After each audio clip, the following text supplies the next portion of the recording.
own reservations to this particular program and have are raising very important questions to the government on how this particular program must be implemented, and some of them are saying that they will be having their own conditions, and they demand to be listened before the implementation of this program. And joining me quickly is Machakos Governor Alfred Mutua to just highlight to us what are some of the critical issues that were raised, and as governors you feel that they need to be addressed before the implementation of this program. For us as governors, we are discussing two things. First of all, in Machakos, universal healthcare has worked very well. In places like Nyeri, there's been challenges. The amount of money needed for Nyeri was less.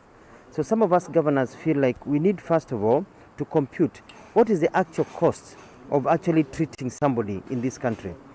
Because we feel like we have been pushed towards an NHIF insurance model, which, if we are not careful, is going to create a class system in our country. So you'll have the rich going to private hospitals, getting full care because they can pay for it, and our poor at the lower levels remaining poor because they can only be covered up to a certain level, because they cannot afford to pay more money.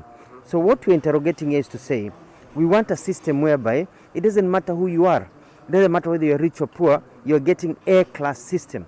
So that this mentality of saying that we really cannot afford to provide health care to all Kenyans. Who said we cannot afford?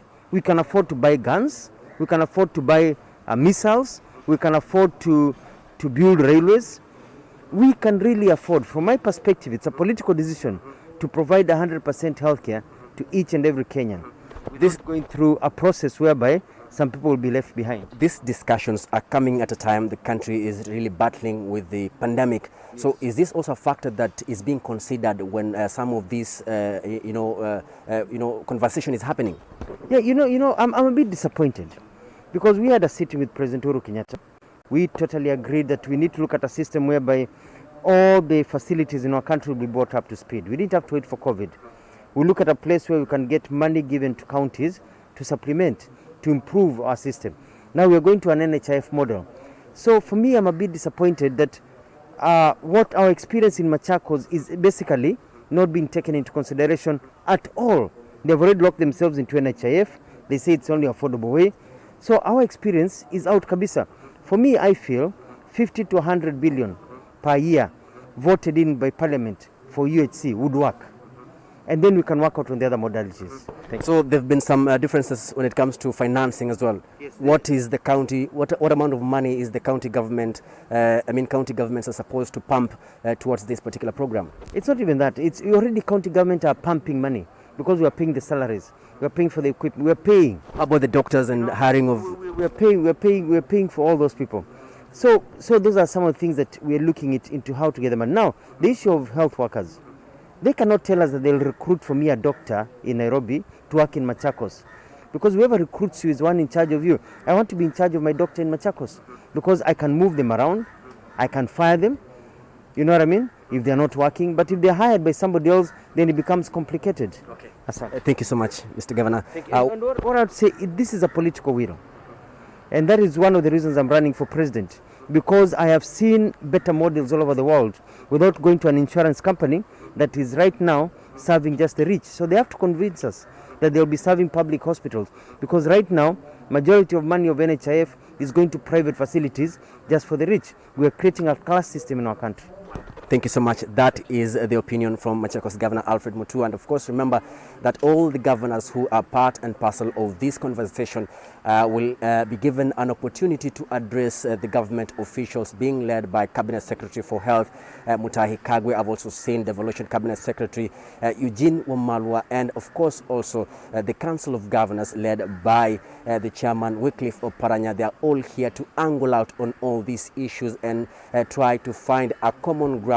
And also remember that the discussion surrounding COVID-19 is really a hot debate right now. Remember yesterday the CS Kagwe said that the country had lost only up to 54 people in only 1 week. So it is actually a debate that is bringing all together the issues affecting the health sector, and definitely we'll be here and listening to all the speakers, and definitely we will be compiling a comprehensive story in our subsequent bulletins, both 7 and 9 p.m. Back to you, Julians.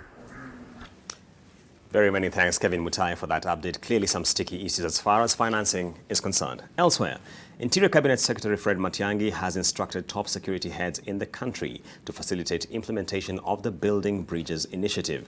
Matiang'i, while gracing the closing ceremony of a two-day Regional and County Commissioners Forum on government projects implementation, also noted that the COVID-19 surge in the country is a great risk to citizens and law enforcers as well. Seth Olale now joins us live from the KICC. Seth, what other issues were raised in the meeting?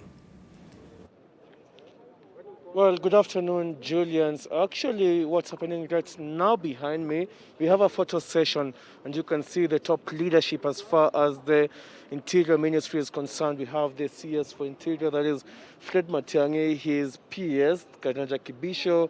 We also have the CAS and a host of other senior top of security officials in the country. And like I said, yes, that meeting actually is still ongoing.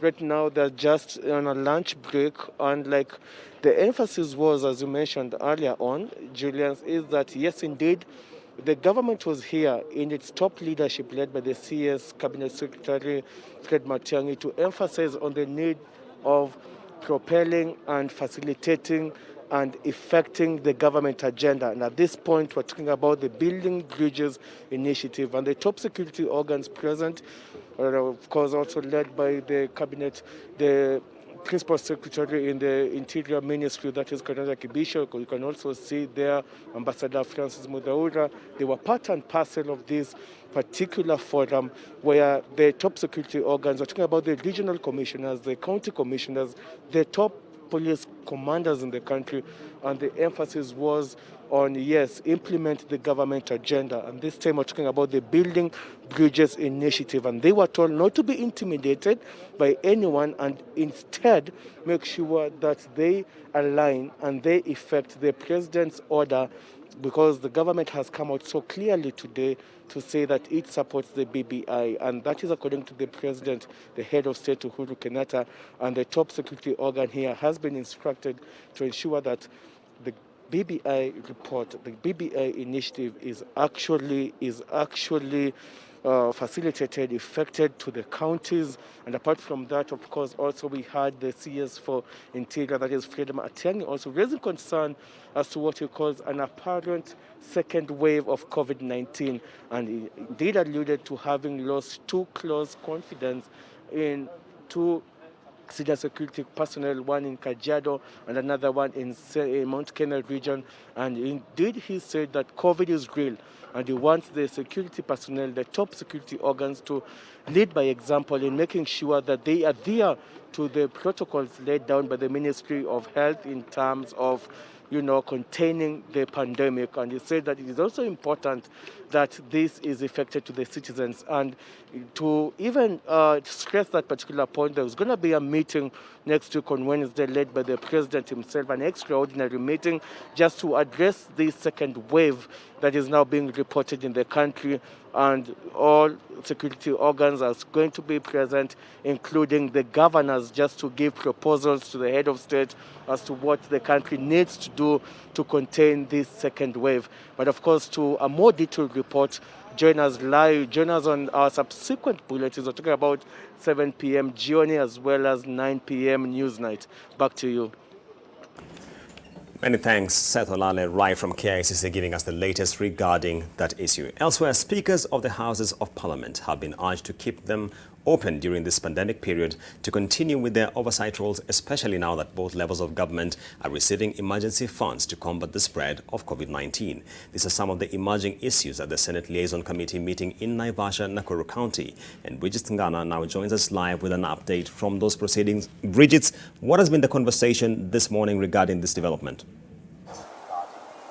Well, Julians, we have seen the presence of the Auditor General Nancy Gadhangu in the panel sessions addressing issues to do with oversight. And also this time during the COVID-19 pandemic, we have seen both houses of parliament go on recess. But now during the sitting of the proceedings at this liaison committee, it has emerged that there are calls for these two houses, the National Assembly and the Senate, to continue with their sittings, the oversight role for the county governments. And remember, this is a time when this country has been receiving a lot of donor funding. And there have been complaints that, or it has emerged also, that these funds have not been used for the purposes of preventing the spread or cushioning people from the spread of the virus. But in the presentations by the Auditor General and by the Director of Public Prosecutions is that they seek the strengthening of the Committee on Public Accounts at the Senate, so that what they find out, or the findings that they come up with regarding the usage of public funds where there has been instances of misappropriation, that they would be conclusive enough for prosecution or see further prosecutions. We have seen several governors summoned over time over the misuse of funds in the county level, but that is just that. It ends at the offices. Even the findings by the Office of the Auditor General, they've just remained to be just that, showing us that there's been massive plundering of public funds, but there hasn't been effective prosecutions or conclusive prosecutions, even having guilty verdicts for that matter over these cases. There's also been proposals that even at the counties, as much as the governors are moving out, trying to show that they are executing flagship projects, they've ended up being white elephants. And this is a note from the Office of the Auditor General that even though they are calling for more disbursement of resources to the county level, as they move towards showing that they are working or launching development projects, the reality on the ground is that there is not the sense of this development for the Mwananchi, because these are just white elephants. But they're also seeking amendments. Also, the Senate rather is seeking amendments to the Wealth Declaration Act, and they say that it shouldn't just be on paper. When somebody wants to stand or vie for public office, they should not just declare their wealth on paper, but there should be legislation that accompanies the scrutiny of this declaration, so that it would go in tandem with the office that they hold. We've seen people, once they assume public office, they now become very wealthy or massively wealthy, and there is no maybe further investigations into how they have amassed such wealth, despite them declaring their net worth during the committee sittings of scrutiny. But these are just some of the emerging issues coming up. But one of the keynote addresses that when these houses resume, or they should continue with their oversight role, is that they should ensure they're also adhering to the COVID-19 prevention protocols, and technology has come in handy. And Nairobi Senator Johnson Sakaja has said for them, since they have a committee that is looking at how this country is dealing with this pandemic, they have been able to employ the use of technology to a great extent. A lot of issues are coming out of these sittings, Julians. But remember, this was a liaison committee to introduce the new leaders of the different parliamentary committees, Senate committees, so that they could also understand the work that they have to do, because they only have about 22 months in office. Many thanks, Bridget Ngana from Naivasha, Nakuru County. And on that note, we take a break. NTV at 1 will be back with a lot more stories.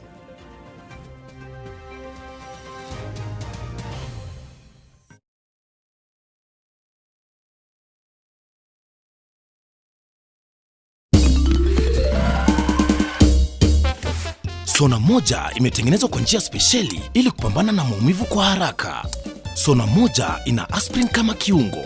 Sona moja, kitulizo kamili. Maumivu yakizidi, pata ushauri wa daktari. Maji, mdosi wangu ametupa simu yangu ndani ya maji.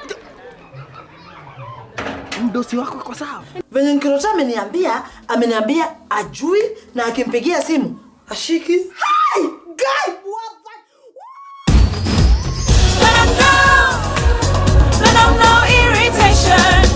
For the women who deserve more, Moped is now in Kenya and more than 40 countries. With its nylon-free surface, new Moped has unique softness and up to 100% protection. Your skin will love it.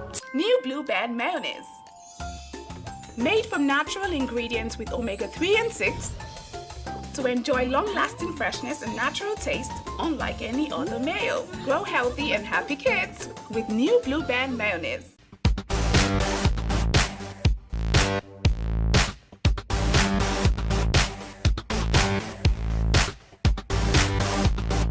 Washing is not equal to cleaning. Cleasoft equals real clean. Cleasoft cleans not just the surface of the clothes, removing stubborn stains easily. Effective antibacterial agent goes deep into the fibers, removing 99.99% of the hidden germ. Congratulations! You are the winner!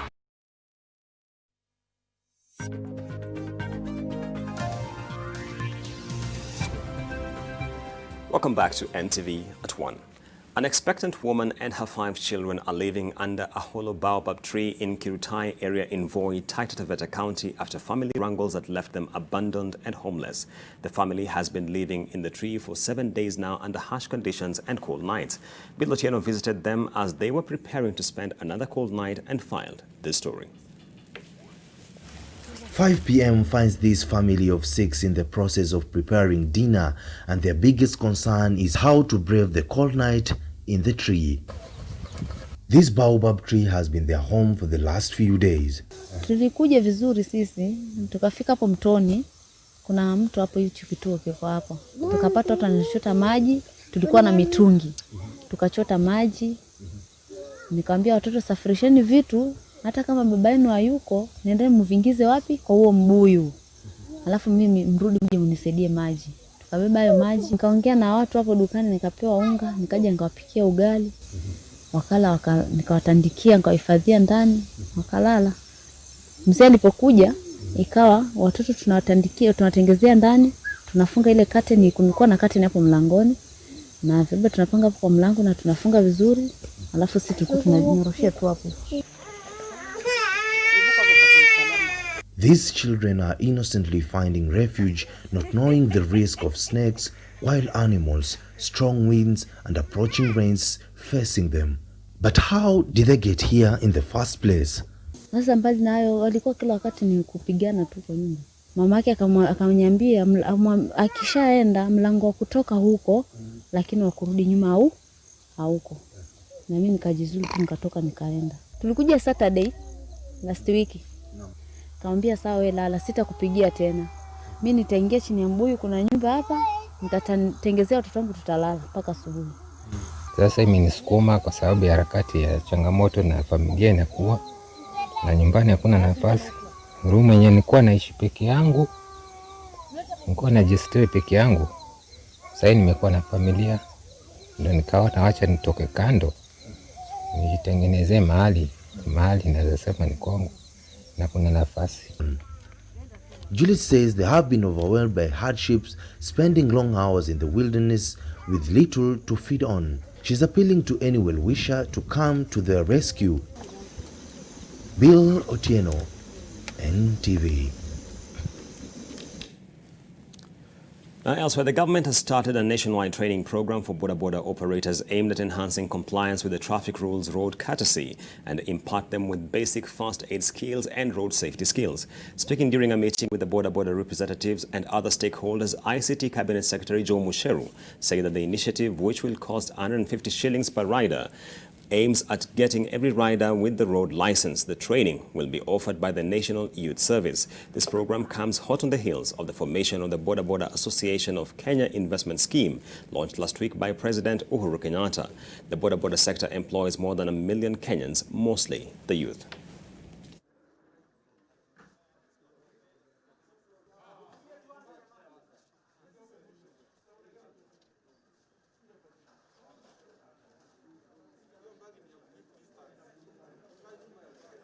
Hii training, it will be done across the country, not in just one place. NYS is there to service the country, and so they will work very closely with the chiefs and will be in the places where chiefs are to ensure that the training has been taken to where all the borders are, not just in the urban centers. So, you know, we have been paying very expensively, and our people, most of them, they come from very poor families. They cannot afford to pay those fees that were being paid to the driving school to make sure that they operate their licenses. That is why almost 90% of the riders in this country never had licenses. But now that we are partnering with the government, and I want to urge all the border riders across the country to make sure that we support the government in this best initiative that they are giving to us.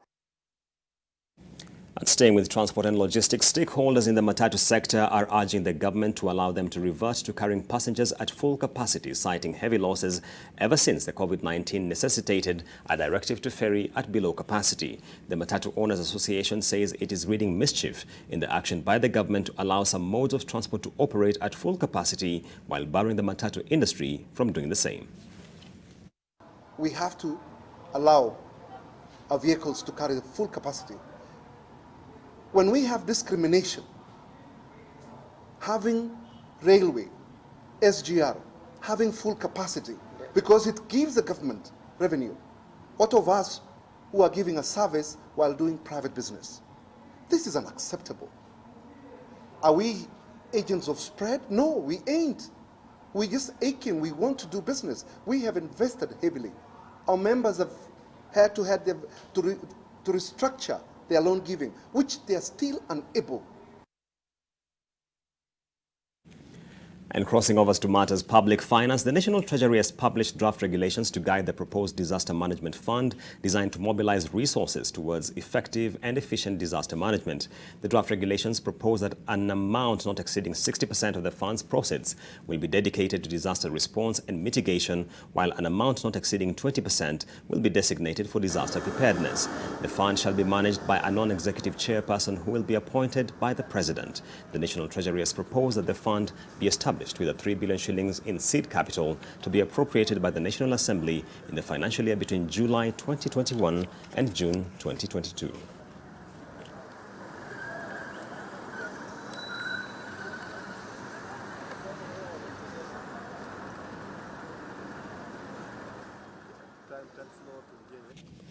And crossing over the borders, Zanzibar Electoral Commission declared Dr. Hussein Ali Mwinyi, the son of Tanzania's second president, the new leader of the revolutionary government of the archipelago after he garnered 76.2% of the vote. Dr. Mwinyi, until now the defense minister of Tanzania, collected more than 380,000 votes, defeating veteran opposition leader Saif Sharif Hamad of ACT Wazalendo and other contenders from CUF and Chadema. Meanwhile, counting and tallying of the votes is ongoing in Tanzania following national elections. Preliminary results indicate that President John Pombe Magufuli was headed for a landslide victory, capturing more than 90% of all parliamentary seats.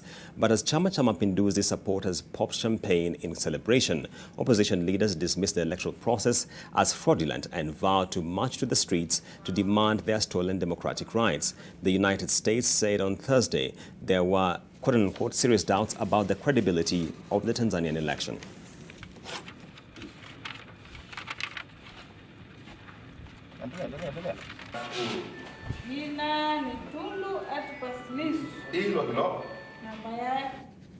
Crossing over to the west, Ivory Coast is gearing up for Saturday's presidential election, but tension is running high, with opposition candidates calling for a boycott of the ballot and a campaign of civil disobedience, while refusing to withdraw their own candidates. Ivorian President Alassane Ouattara is seeking a controversial third term in office, campaigning on his record of economic growth and stability in a country shaken by a civil war nearly a decade ago.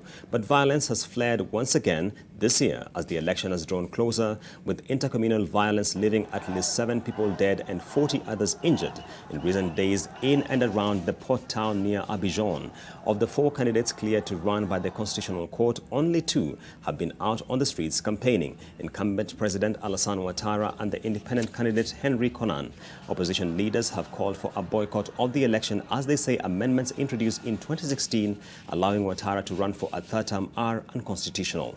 The United Nations has urged cooler heads to prevail before the Saturday's ballot, when Ouattara, 78, faces Henry Konan, 86, a former president whose bitter on-off rivalry with Ouattara stretches back 3 decades.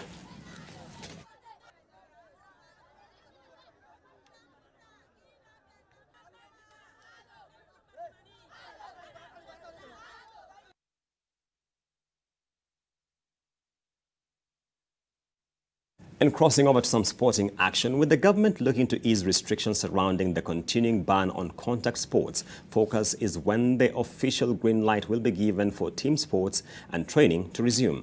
Top of the affected persons are the national teams that already qualified for the Tokyo Olympics. Especially the team sports, rugby, volleyball, these team sports, we really want maybe to see to it that all of them, they have to pick up as soon as possible also, so that, as you have said about rugby, we need them as soon as possible so that to be back in training as soon as possible, so that all of us, we can be able to have, because they have already qualified. And we cannot say that we are still trying to qualify. They have already qualified. And we want our team to go and represent the country well. Now, young and upcoming boxers in Embakasi village, Nairobi, are left with no choice but to build their dreams on hard floors and use alternative training equipment to nurture their talent. Aside from the usual ward functions, the Embakasi Social Hall has served as an alternative training space cum rehabilitation center for a group of the upcoming boxers within the locality since 2016. Unlike the ideal boxing training facility, the trainees use the bare minimum of a single punching bag, a couple of old car tires, and use of their creativity for the rest of the training. Challenges hizi tuna face ni kama gloves, kama ring hiyo, punching bag.